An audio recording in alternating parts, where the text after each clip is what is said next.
Mes chers camarades, bien le bonjour. Bonjour. À quelques kilomètres du célèbre château de Chambord, au cœur du Loir-et-Cher, se trouve le château de Villesavin, construit par Jean le Breton sous François Ier. Une relation étroite entre les deux hommes a fait naître ce petit bijou que l'on surnomme encore aujourd'hui la cabane de Chambord. Et devinez quoi, on va parler de son histoire.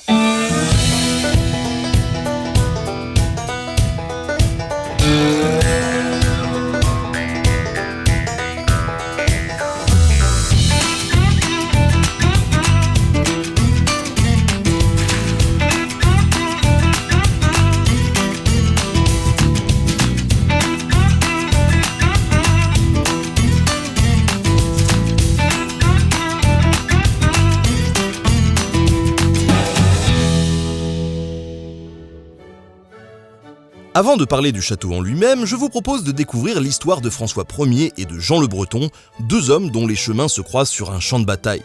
Enfin, plus ou moins. Pour comprendre leur relation, il faut remonter un peu avant la construction du château de Villesavin en 1525. À cette époque a lieu la 6e guerre d'Italie, qui fait suite à de nombreux essais pour la France de conquérir l'Italie. Alors attention, quand je dis l'Italie, ça n'est pas l'Italie actuelle, mais plutôt les États qui la composent à l'époque. Radote pas un peu le vieux là, on a déjà fait un épisode là-dessus. Ouais, je me rappelle, c'était l'épisode où il avait... Vous dites si je vous dérange les mecs là? Bah un peu. Ces guerres commencent en 1494, lorsque Charles VIII veut faire valoir des droits familiaux sur le royaume de Naples.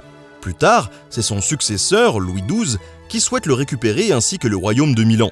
Pour les deux hommes, c'est un échec. François Ier, couronné roi de France en 1515, décide de marcher sur les traces de ses prédécesseurs en Italie. Il s'occupe tout d'abord des Suisses qui lui barrent la route durant la bataille de Marignan. Un affrontement qui fait plus de 16 000 morts. Cette victoire devient le symbole de la propagande du roi de France, et aujourd'hui encore, beaucoup de Français connaissent cette bataille. Ce que l'on oublie souvent, c'est la suite, peut-être parce que l'histoire est un petit peu moins glorieuse. Car François Ier n'est pas le seul à avoir des ambitions en Italie. Charles Quint, l'empereur du Saint-Empire, a également des vues sur le nord de l'Italie et il bénéficie à ses côtés d'alliés précieux comme le roi d'Angleterre Henri VIII ou le pape Léon X. En 1525, le contexte est particulièrement difficile pour François Ier. L'Europe lui est globalement hostile, le moral est bas dans le pays qui croule sous les impôts et sa femme Claude de France vient de mourir. Pas de bol. Ouais, tu l'as dit. Mais le roi de France garde la pêche malgré tout, car il s'empare de Milan, affaibli par la peste. Profitant du fait que Charles Quint est occupé à gérer une révolte de paysans en Allemagne, il décide de poursuivre son offensive sur Pavie, où la résistance s'organise. Le roi tient un siège de la ville, bien protégé, et c'est un véritable échec. François Ier, qui n'hésite pas à participer aux batailles qu'il mène, est capturé. C'est à la suite de ce fiasco que le roi rencontre l'ancien ambassadeur de Rome, Jean le Breton, avec lequel il est captif. Après leur libération conclue à la suite du traité de Madrid, quand l'aparté François Ier n'honorera pas, il le nomme secrétaire de ses finances et il le charge de superviser les travaux de Chambord qui avaient été interrompus pendant les guerres d'Italie. François Ier offre également des terres à Jean le Breton, dont celle de Villesavin. À seulement 9 km de Chambord, c'est l'endroit idéal pour garder un œil sur le chantier, et pour ça, Jean le Breton décide de faire construire ce château avec l'aide de quelques artisans et ouvriers du chantier de Chambord. C'est pas bête.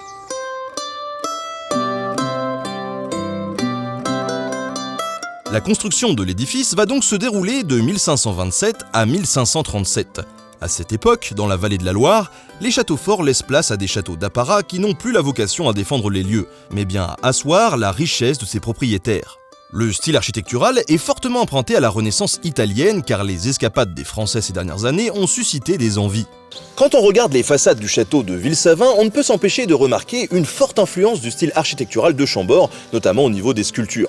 Il faut dire qu'à cette époque, les nobles n'hésitent pas une seule seconde à emprunter les nouveaux codes architecturaux des palais royaux pour les adapter à des chantiers plus modestes.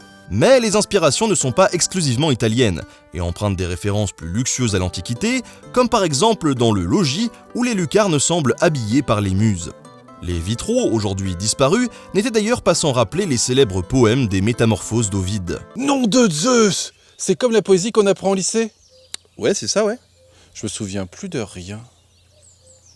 À travers tout le château, Jean le Breton exprime son pouvoir et veut signifier par l'architecture qu'il est le maître des lieux. Il n'était effectivement pas rare à l'époque de faire inscrire son blason ou autre symbole pour faire écho aux propriétaires du château. L'un des exemples le plus connus est notamment la salamandre de François Ier que l'on retrouve sur bien des monuments. Pour Jean le Breton, c'est plutôt ces armes que l'on retrouve sur la voûte du perron du jardin, ou encore près de la lucarne du pavillon de droite à l'entrée de la cour. Si on prend le temps de s'aventurer dans la cour centrale du château, il est difficile de ne pas louper cette magnifique fontaine et la vasque de marbre qui la sublime. À l'origine, cette fontaine était probablement installée dans le jardin, sûrement pour mettre en perspective les arbres et la rivière qui passe non loin de là.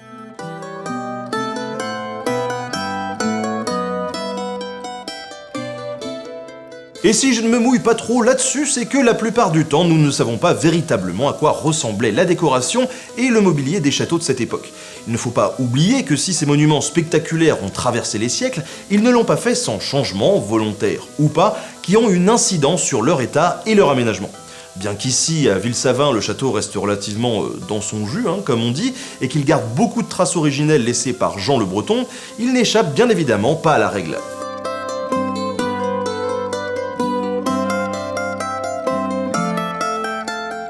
À la mort du ministre, le château de Ville-Savin, mais également le château de Villandry dont il était propriétaire, sont légués à sa veuve, Anne Gédouin, puis à leur fille Léonore. Celle-ci le vide complètement puisqu'elle préfère vivre à Paris, et il faudra attendre 1611 que Jean Philippot achète le domaine.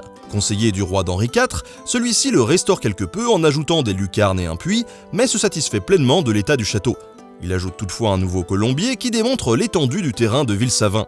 Si vous souhaitez en savoir plus, n'hésitez pas à aller voir ma vidéo sur les pigeons. Elle est très chouette, enfin, c'est ce qu'on m'a dit. Par ailleurs, Jean Philippot retravaille le décor de la chapelle, en y ajoutant notamment ses initiales enlacées à celles de sa femme. Plus tard, le comte de Pradelles, Jules de Chardeboeuf, acquiert à son tour le domaine en 1820 et aménage le château pour y faciliter son habitation en ajoutant notamment quelques motifs à la façade et en embellissant le jardin. À ce moment-là, il est le premier chambellan de Louis XVIII, c'est-à-dire son premier valet de chambre. Il est également élu membre libre de l'Académie des Beaux-Arts, et son goût pour les belles choses l'amène à restaurer le château pour en faire la demeure romantique que nous pouvons visiter aujourd'hui. Au fil du temps, les propriétaires successifs du château de Ville-Savin ont su garder l'âme du lieu. Même si quelques transformations ont modifié le monument original, le château garde une grande unité de style, ce qui lui confère ce charme un peu désuet que l'on ne retrouve pas forcément ailleurs. Bien évidemment, il ne faut pas hésiter à se promener dans ses jardins, à découvrir la chapelle dont les peintures restent majestueuses et à s'aventurer dans l'impressionnant colombier. Oui, bon d'accord, j'essaye de vous le vendre celui-là, mais j'aime bien les colombiers moi. Bref, visiter le château de Ville-Savin, c'est s'offrir une balade intimiste qui nous plonge dans l'histoire et qui nous montre qu'à quelques kilomètres des grands châteaux de la Loire, on peut trouver des petites perles qu'il ne faut pas manquer.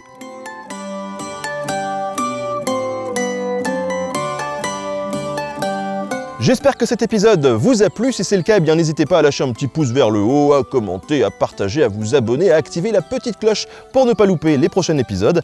Merci au département du Loir-et-Cher pour avoir financé cette vidéo. Nous, on se retrouve très bientôt pour la suite. Salut!